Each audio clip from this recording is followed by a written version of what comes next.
મિત્રો આજે આપને જણાવતા આનંદ પણ થઈ રહ્યો છે અને ક્યાંક હૃદયમાં દુઃખ પણ છે।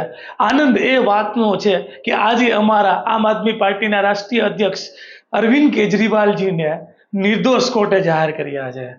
માત્ર દિલ્હીમાં સત્તા મેળવવાના કારણે જે અરવિંદ કેજરીવાલ ઉપર ખોટા આરોપો લગાડવામાં આવ્યા હતા, મનીષ સિસોદિયાજી ઉપર ખોટા આરોપ લગાડવામાં આવ્યા હતા, એ આજે કોર્ટે કહી દીધું કે આજે અરવિંદ કેજરીવાલજીને નિર્દોષ જાહેર કરીને સાબિત કરી દીધું કે આમ આદમી પાર્ટીના નેતા એ કટ્ટર ઈમાનદાર છે। આમ આદમી પાર્ટી પણ કટ્ટર ઈમાનદાર છે।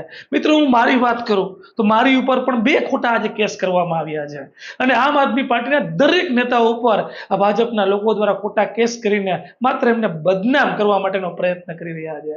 ત્યારે હું આપ સૌ લોકોને કહેવા માંગુ છું કે આજે કોર્ટે કીધું ત્યારે વિશેષ ખુશી થઈ, વિશેષ આનંદ થયો અને નિર્દોષ અરવિંદ કેજરીવાલજી સાબિત થયા ત્યારે ખૂબ આનંદ થયો અને ક્યાંક દુઃખ પણ થયું કે અમારા રાષ્ટ્રીય સંયોજકને બરાબર ખૂબ પીડાઓ, વેદનાઓ, આજે એમની આંખમાં આંસુ હતા, એમની આંખમાંથી આંસુ જોઈને અમે ક્યાંક દુઃખની લાગણી પણ અનુભવી રહ્યા છીએ। પણ અમે લોકોને કહેવા માંગીએ છીએ કે અમારા અરવિંદ કેજરીવાલજી કટ્ટર ઈમાનદાર છે, આમ આદમી પાર્ટી કટ્ટર ઈમાનદાર છે, એ ક્યારેય ખોટું કરતી નથી।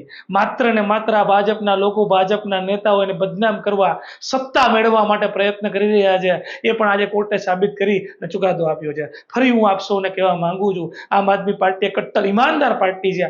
આમ આદમી પાર્ટીના દરેક નેતા કટ્ટર ઈમાનદાર છે અને અમારા રાષ્ટ્રીય સંયોજક અરવિંદ કેજરીવાલજી, અમારા મનીષ સિસોદિયા એ કટ્ટર ઈમાનદાર વ્યક્તિ છે।